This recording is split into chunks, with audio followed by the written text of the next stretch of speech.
Okay, you guys, so something just hit me that I actually wrote in my notebook a little while back, but I want to start a series called Choosing to Not Be a Victim.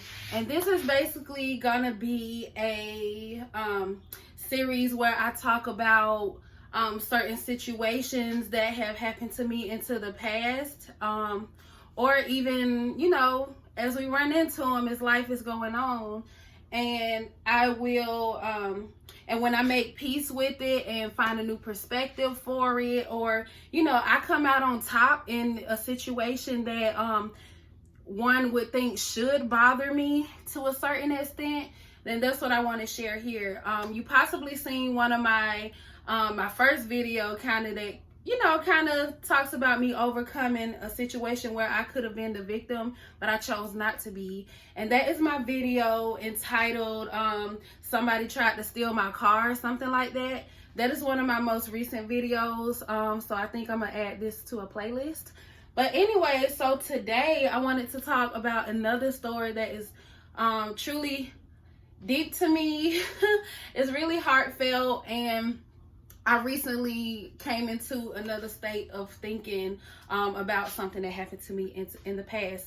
So let's get into it. Okay, so today, in this series of choosing not to be a victim, I want to talk about the time somebody stole my dream. Yes, I said somebody stole my dream. Okay. So first of all, let me give y'all the little backstory. I was in middle school at the time. I believe I was I think it was the 7th grade. And I had always had a dream of becoming a fashion designer. Like, y'all, when I tell you, I used to love like Barbie dolls, Bratz dolls. I love everything fashion. I'm like, oh my gosh, I can't wait till I grow up and I get to wear, you know, things like this, blah, blah, blah, whatever. So I started my own portfolio, and I had this huge like black folder filled with my different designs and stuff that, you know, that I wanted to create one day. I didn't know how to sew. I still don't to this day. I don't know how to sew, but I was just drawing. I'm not the best drawer either back then or now. But I was drawing a lot of just different designs and, you know, being inspired by the fashion that I saw at that time, whether it was through my dolls or on TV or in the outside world. But besides that, so I had a friend who, you know, she saw this portfolio. I was bringing it to school. I was working on it in my free time, like, you know, recess and, you know, we get downtime in class. I'm working on my little portfolio. I'm like, oh, I'm going to be a fashion designer.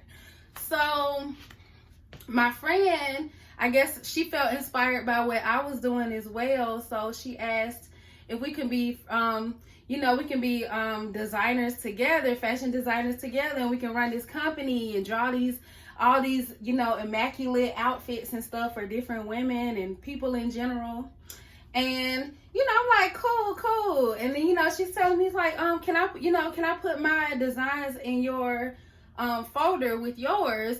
And I'm like, something told me to say, like, I really didn't want to be honest. I was like, why you don't get your own folder? You have your own portfolio.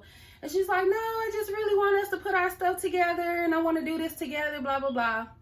Yeah, so me being the good friend that I was, I allowed her to do that, despite what my intuition was telling me not to do, y'all. I wasn't listening to my intuition.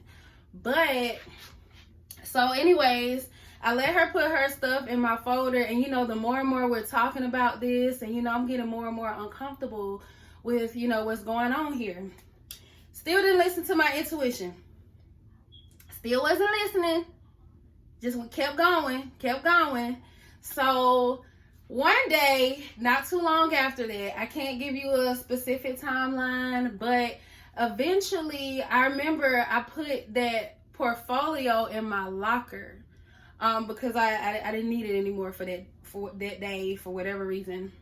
So I decided to put my portfolio in my locker. My friend is the only person that I remember, that I know of. We ain't gonna blame nobody, okay? But my friend is the only person who I remember giving who had ever had my the combination to my locker. This is my best friend now, y'all. So don't be looking at me sideways, okay? So she had a combination to my locker. I'm not thinking nothing of it. It's whatever. Like, you know, I ain't thinking too much of it. I put my little portfolio on my locker. I get home that day and my heart is about to jump out my chest.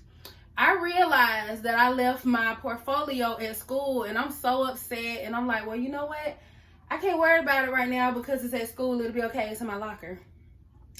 I get back to school the next day. The first thing I do is go to my locker the first chance I get. Like, as soon as I walk upstairs and, you know, it's time they release us to go to class and whatnot from the gym. I go to my locker looking for my portfolio and it's not there.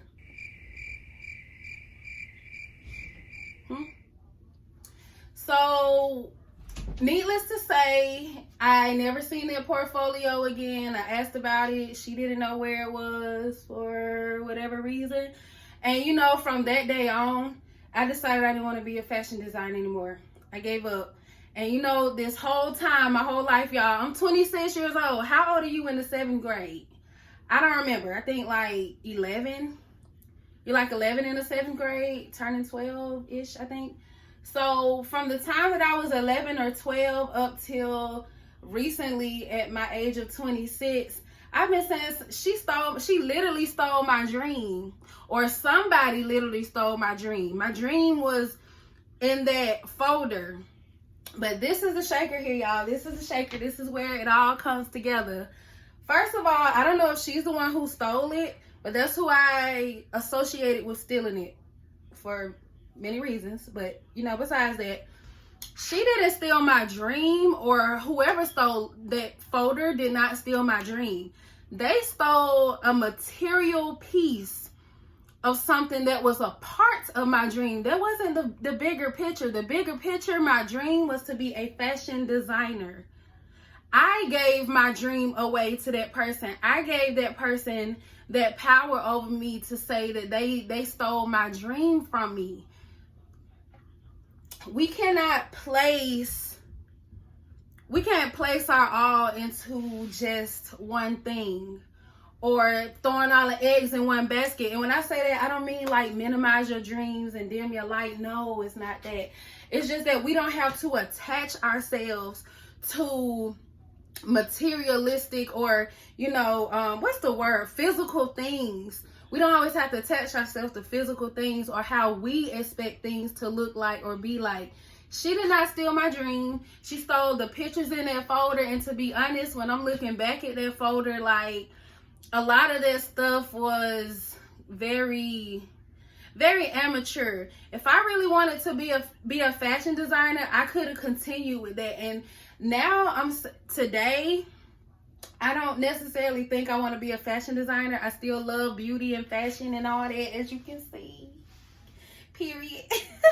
But I don't know if I want to be a fashion designer anymore. But at the same time, that is not on the. It's not on my. I can't say the possibilities are limitless. I don't know. Maybe I could still be a fashion designer one day. Maybe I'll pick that up. But the fact that I was able to come back to that, something that hurt me in the past, something that, you know, I gave my power to somebody. I chose to be a victim. We're not doing that anymore. Not me. Anytime that I can recognize and acknowledge something that has happened to me in the past where I gave somebody power over me, I'm not doing that anymore. And I'm gonna work, and, you know, as long as I'm doing that work, it could prepare me for, you know, the future. I'm not gonna let somebody take something away from me anymore. She didn't take that from me. She didn't steal my dream. I gave that to her. I gave her that ability to do that to me. I could have kept moving from there, but you know what? I believe everything happens for a reason, and I had to learn from that experience. And the fact that it's popping up again in my life at this age, and I'm thinking about it. I was recently telling somebody about this story, and then I was like, hold on. Didn't nobody steal my dream? I gave that away. That was on me. So this is for me to say that, yes, things happen to us. A lot of bad things can happen to us. Some stuff worse than what I'm talking about in this particular video. Somebody stealing some pictures of some clothes or whatever that I drew. But there are so many things that can happen to us in life, but the one thing we have control over is our own perspective and how we feel about that, and can't nobody take that from us. So before I close out this video, because I know it is going pretty long, I just want to say that yes, your feelings, your experiences, and everything, your perspective, everything that you experience is valid, but we can always change the way we think about stuff. We can learn and grow from what we have experienced in the past. And this is just my testimony of just one situation I can talk about to y'all today that I happen to have written down. So if you guys enjoyed this video, please like, comment, and subscribe. Go if you want to contact me, look down in the links below so you can see my Instagram and I think my email of how you want to get in contact with me. And you guys, until next time, bye.